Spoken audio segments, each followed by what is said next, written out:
Muy buenas tardes, bienvenidos a Una Mirada al Día. Soy Luciano Reboredo y como siempre estoy en compañía de Ángel Delgado en este programa que es una coproducción de la Coordinadora Republicana y el portal La Abeja. Ángel, ¿cómo estás? Muy buenas tardes. Muy buenas tardes, Luciano. Muy buenas tardes, amigos. Nuevamente en una mirada al día para comentar los acontecimientos últimos, pero también revisar lo acontecido el fin de semana, donde sin duda lo novedoso dentro de este clima ya crispado de acontecimientos ha sido la caída del ministro de Salud, el cual tenía un perfil relativamente bajo, toda vez que el COVID ya no es el protagonista principal en la coyuntura, pero resulta que el señor sí, pues, hacía sus trapacerías ocultándose en la discreción, pero ha sido puesto al descubierto y por lo tanto ha caído de inmediato, creo que a horas de la madrugada, ¿no?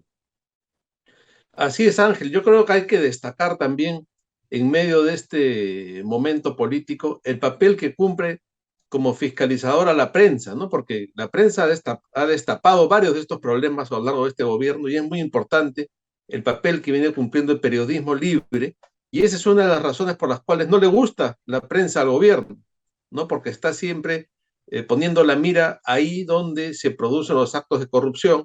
Recordemos que el periodismo es el que ha destapado el asunto de Zarratea y otros escándalos, y ahora este último del ministro de Salud, ¿no? Que realmente en un alarde no solamente de corrupción, sino incluso de torpeza, ha convocado a funcionarios de su confianza, particularmente a uno al que le entrega un sobre en efectivo con $100,000 y este a su vez se lo da a otros funcionarios del ministerio. O sea, todo estaba corrompido, no solamente la cabeza, sino todos los funcionarios de confianza.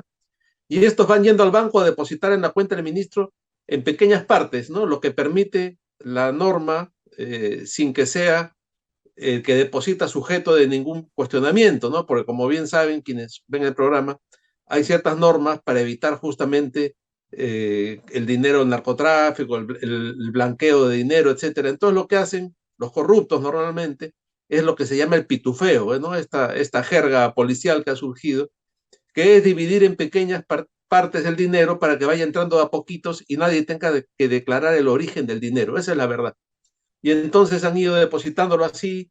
Por otro lado, ha llegado otro dinero a la cuenta de la esposa. Todo esto orientado a la compra de un departamento, ¿no? Entonces la denuncia ha sido tan grave que ni bien ha salido anoche todo esto destapado, insisto yo, por el periodismo, el propio Pedro Castillo se ha visto obligado a destituirlo, ¿no? En la noche, ya sabemos otra cosa, Ángel, curiosa, es que últimamente la política peruana antes de las resoluciones ministeriales y antes de las resoluciones supremas salen los tweets, ¿no? Sí. Entonces anoche en Twitter Pedro Castillo puso que conocido este caso lamentable de corrupción había procedido a destituir al ministro de Salud, ¿no? Otro aspecto a mencionar es que este es un hombre de las canteras del serronismo, ¿no? Porque como se sabe hay varias cuotas en el poder De y esta es Perú Libre.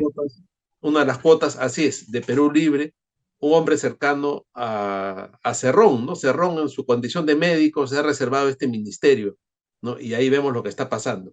En fin, Ángel, eso es un breve resumen de lo que ha acontecido con este ministro y que se viene a sumar a los ya numerosos casos de corrupción que han destapado en este gobierno y también de dejadez, de poca fiscalización por los mismos miembros del gobierno, ¿no? Como que es un hagan lo que puedan, roben lo que puedan, coimeen lo que puedan, es lo que ha venido sucediendo.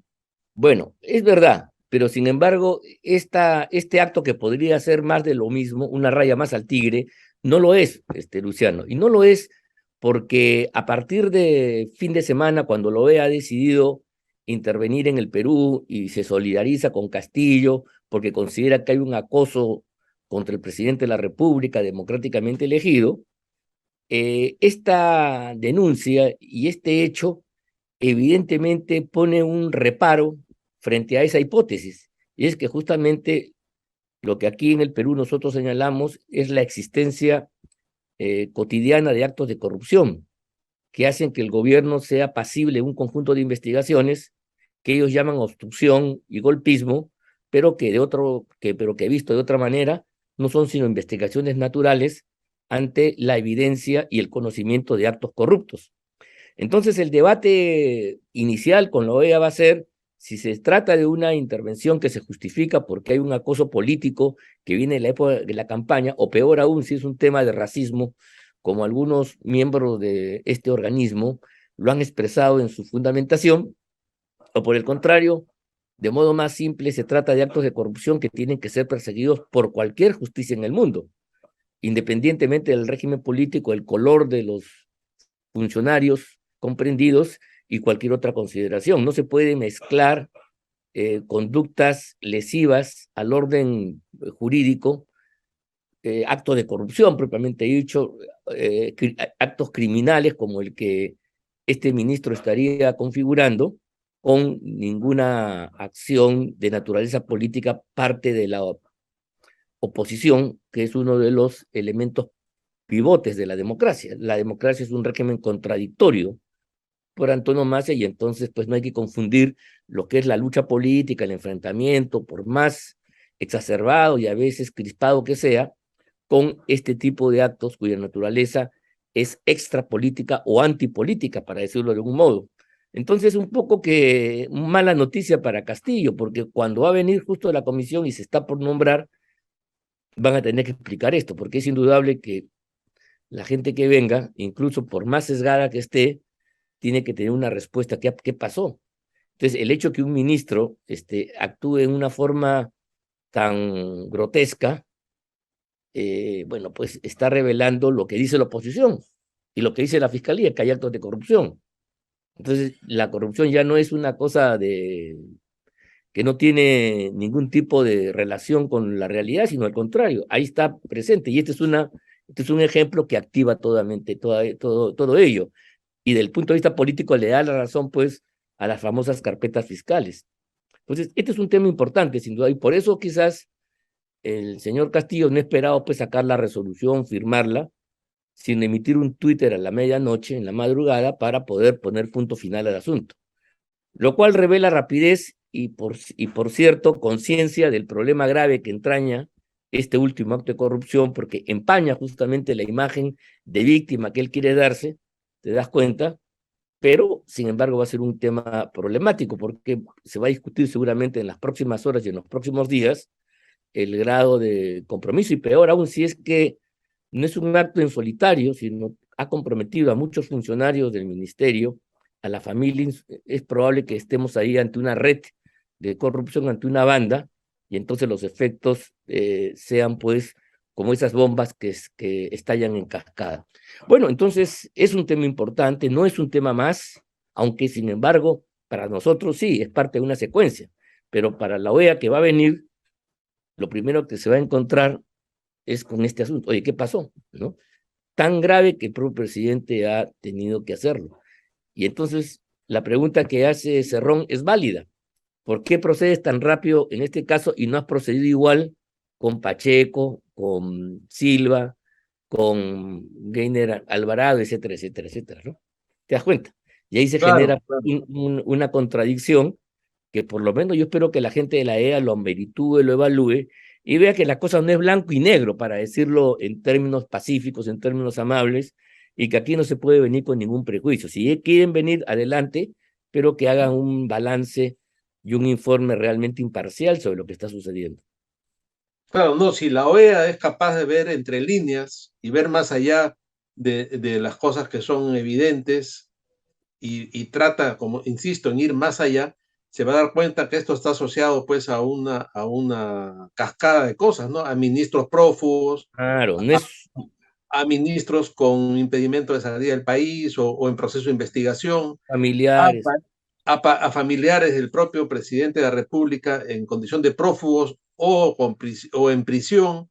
Y esto viene justamente de la manera más inoportuna para los que están defendiendo al gobierno, a sumarse a esta cascada, ¿no? Ahora, cuando ya todo han logrado más o menos frenar esta avalancha y hacer una jugada inteligente, al lograr que venga la OEA, les cae esta situación complicada, ¿no? Un nuevo ministro en una situación de corrupción evidente, ¿no? Y que no le queda otra cosa que reconocerla al propio Sí, Ejecutivo, incluso destituyéndolo, ¿no? No esperando a que haya ni siquiera que el Congreso se pronuncie, nada. En la misma noche lo han destituido, ¿no? Entonces, claro, lo que tú dices es muy cierto, ¿no? La OEA tendría que merituar este asunto y darse cuenta que no se trata evidentemente acá de ningún tipo de discriminación ni obstrucción al poder, así sino es. de un caso evidente de un asunto pues policial, ¿no? Es un Y delincuente. ahí está la prueba, que el propio Castillo reconoce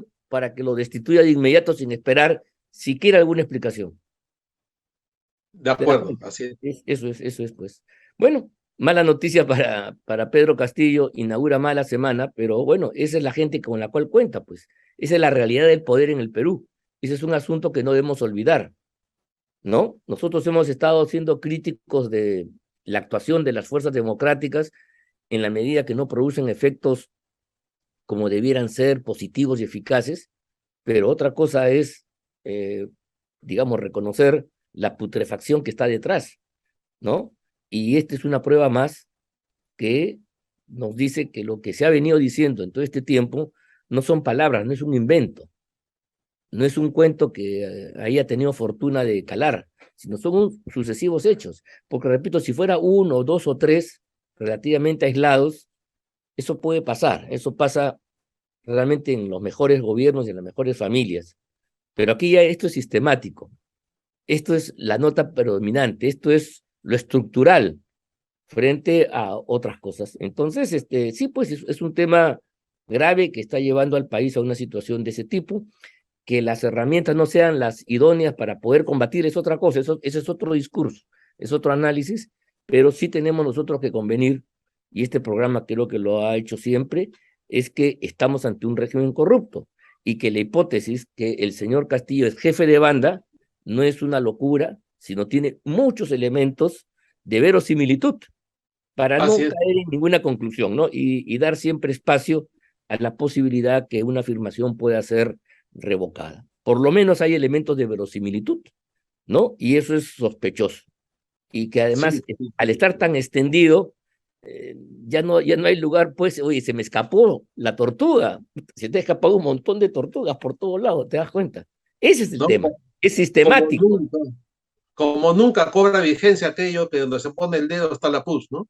Así es, pues. Entonces, esto es un hecho importante que yo espero que la OEA, dentro del marco de racionalidad, si es que podemos entendernos, lo tenga presente. O sea, Sí, no, tampoco, ¿qué harían los gobiernos en sus respectivos países, independientemente del régimen, si tienen un gobierno con estas características? ¿Qué cosas se hace claro. frente? Y repito, aquí hay que poner entre paréntesis la orientación política e ideológica, que ese es otro asunto. Aquí estamos hablando de actos criminales o corrientes que se juzgan por el código, no son ni siquiera delitos políticos ni nada que se le parezca. ¿Ya? Entonces, esto hay que Ahí decir será, con sus letras. será muy importante que aquellos que sean convocados o que pidan ser escuchados por la OEA sean capaces de sustentar este aspecto, ¿no? Tanto la fiscalía, que probablemente sea convocada, como el sector de oposición del Parlamento de la República, que también tendrá que ser escuchado, como Ángel también el grupo de juristas en el cual estás tú, entre los cuales estás tú, que sin duda van a tener que ser convocados para que den una explicación sobre el tema de la acusación constitucional Claro, de traición a la patria, que ha sido incluida entre los temas golpistas. del supuesto golpismo No, por sí, sí, parte de sí. Vamos a preparar y vamos a demandar en función a los principios del debido proceso.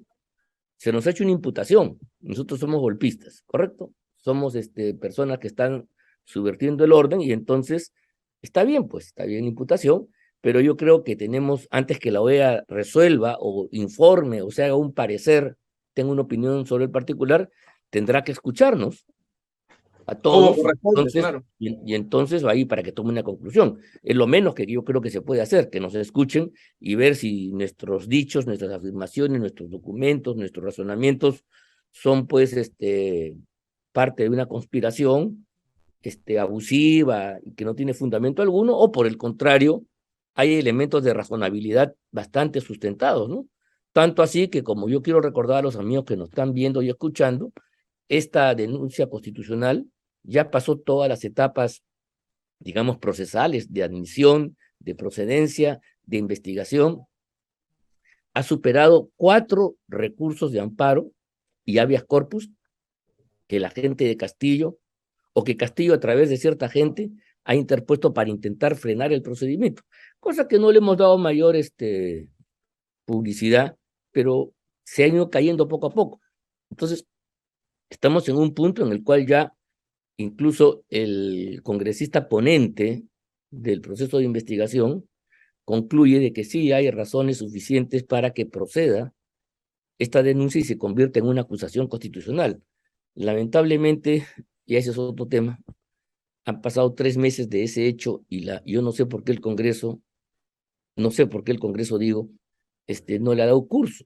Esto faltaba que se vote en el seno de la subcomisión de acusaciones para que sea el temperamento de la subcomisión y concluye la etapa de investigación, e inmediatamente después pasa a la comisión permanente, que es el órgano que tiene que formular una acusación en base a lo investigado por la subcomisión.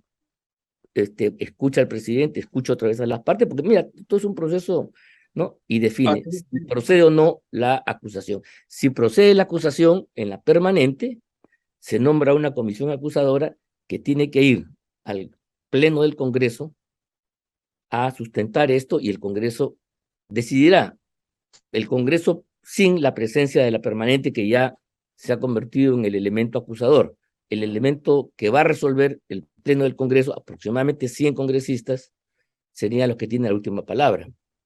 No podemos saber cuál va a ser el resultado, no tenemos una bola de cristal, pero sí quiero decirles a todos, amigos, es que resulta penoso que habiendo llegado a esta parte, esté parado 3 meses y no hayamos podido llegar a esta prueba final, ¿no? Que sea el pleno del Congreso el que decida si la acusación interpuesta contra Castillo es dada o no. O sea, han optado por la legüillada, frenar, congelar, no darle trámite.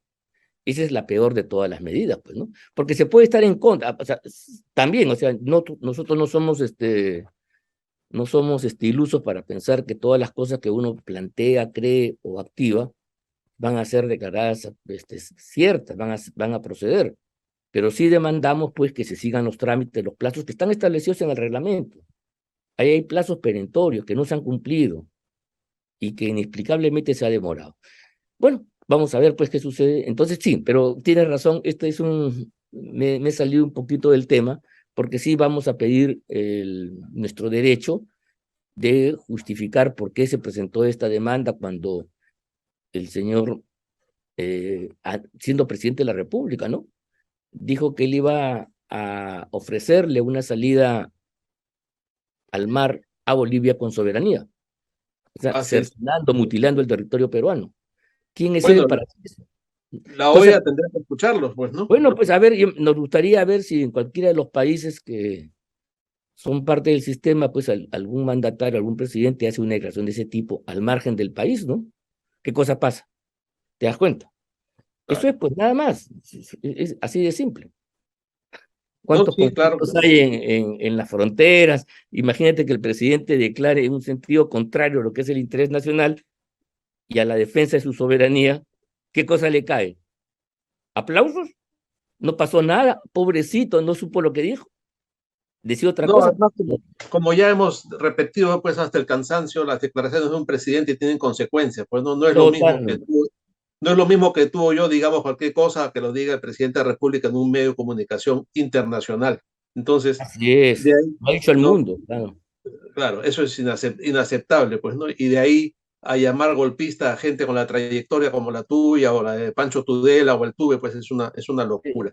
Bueno, Eh, Ángel, tenemos ahí en imagen la portada de Expreso el domingo, ¿no? Que plantea como una alternativa a este asunto de la vacancia, que va a cuentagotas consiguiendo las firmas y que se ve cada vez más complicada.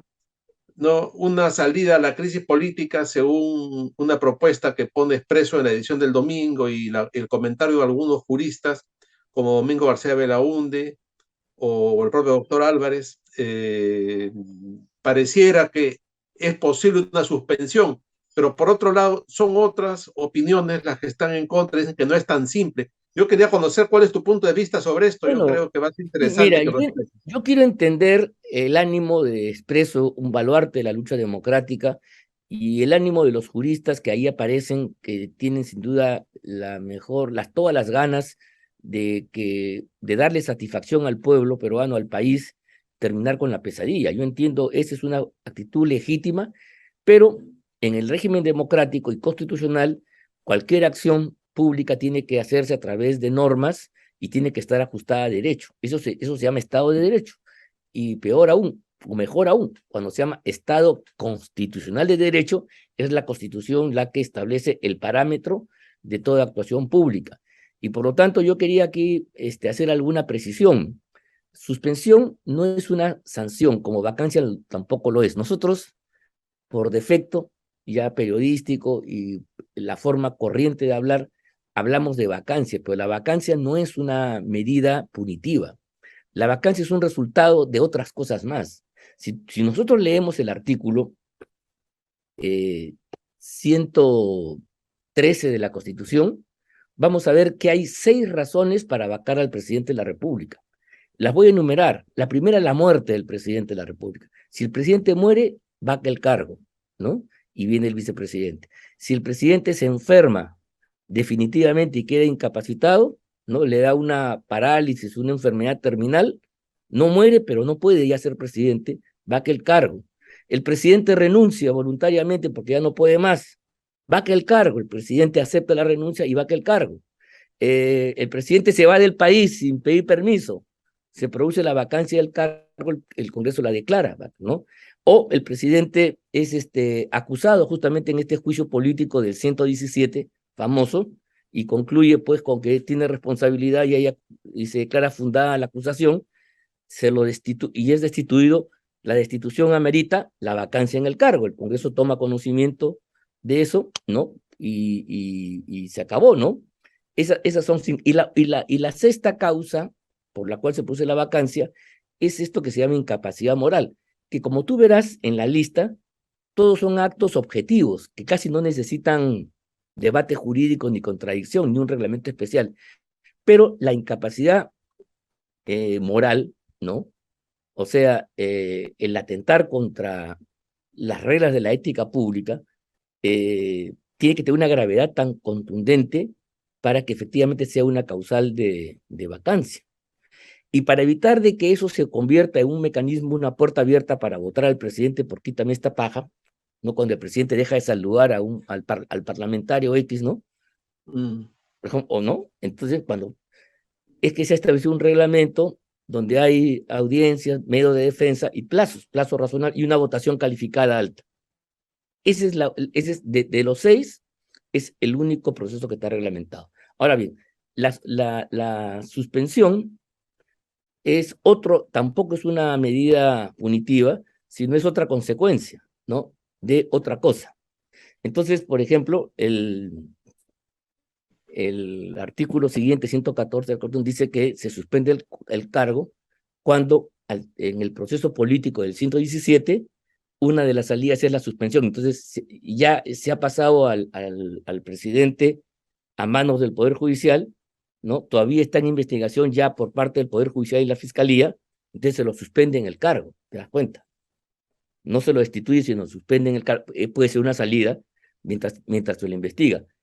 Y el inciso A de este mismo artículo 114 habla de incapacidad temporal.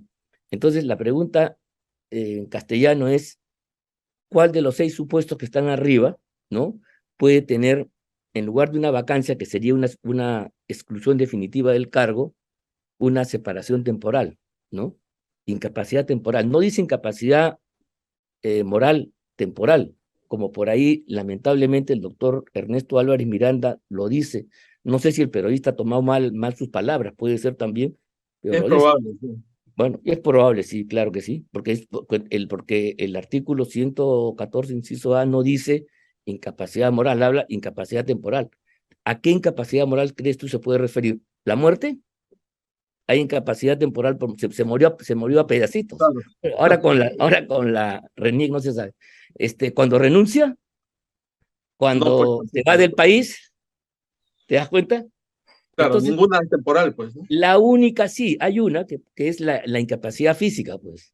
La Ah, bueno, incapacidad claro. es la única Claro. que puede dar lugar, por lógica, a una incapacidad temporal. Entonces, la incapacidad temporal se refiere a eso, no es a otra cosa. Lo que pasa es que en la actual Constitución, la incapacidad física y moral están y se les llama permanente, cosa que es un error. Este es un artículo que retoma el 206 de la Constitución del año 79, que yo creo que estaba mucho mejor redactado y en lugar de traspaltarla como debiera, lo han hecho mal. Porque mientras que en el 206 dice así, a la letra, el presidente vaca por incapacidad moral y, y permanente incapacidad física. Con lo cual queda claro que la incapacidad moral es una cosa y otra cosa es la incapacidad física, ¿te das cuenta? Nosotros hemos sostenido que incapacidad moral no es incapacidad mental, como algunos voceros de los lagartos lo han dicho. No, no, no, Así no. es, O así sea, es, sí. eso pertenece al ámbito, o sea, si el presidente mañana tiene pues un tumor en la cabeza, sufre un trastorno psíquico, eso es parte del orden físico también. No, ¿sí o no? Y Claro, efectivamente ahí sí podría haber una recuperación en el tiempo, ¿no? Le hacen una intervención, lo mejoran, ¿no? La incapacidad moral tampoco tiene que ser permanente, porque basta un hecho gigantesco para que lo descalifique. O sea, para que haya incapacidad moral para vacar, no requiere que se den el tiempo, basta un con un, hecho, claro. claro, entonces, esa es una mala redacción del artículo 113, pero los constitucionalistas cuando leemos, vemos la historia, cómo la figura se ha planteado, entonces nos permite llegar a una conclusión. Si la incapacidad moral es una cosa distinta de la física, no puede haber incapacidad temporal por asuntos morales, y menos aún establecer una distinción, ¿no? De incapacidad moral leve, incapacidad moral dura, fuerte, ¿te das cuenta? Claro, O claro. sea, una se sanciona con la vacancia y otra tiene como que una suspensión.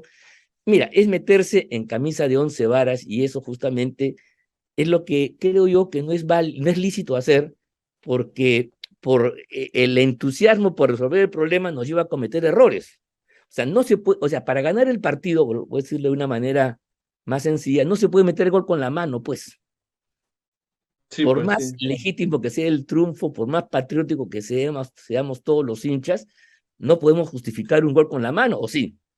Bueno, Solo los Maradona. argentinos, ya, solo Maradona. Pero de eso se trata. Entonces no podemos meter gol con la mano y eso hay que tenerlo presente, porque además, estando la OEA acá y con la Comisión Interamericana, con la Corte Interamericana, etcétera, se lo van a tumbar en un instante y entonces vamos a quedar muy mal quienes estamos luchando por la democracia en el Perú.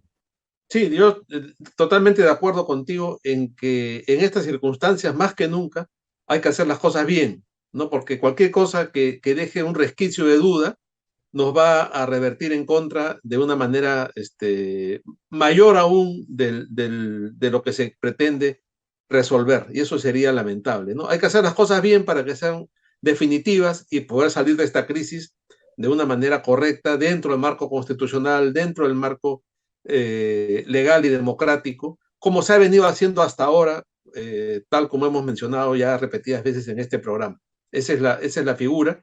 Y hay que aprovechar esta venida de la OEA, Ángel, para plantear las cosas de manera correcta y dentro de lo que la Constitución y el marco legal establecen, no tanto nacional como internacional. La cosa no es tan simple que se pueda llevar las narices a todo el mundo Así y, es. ¿no? y manipular. Hay que hacerlo bien, no nos Sí. cuesta nada.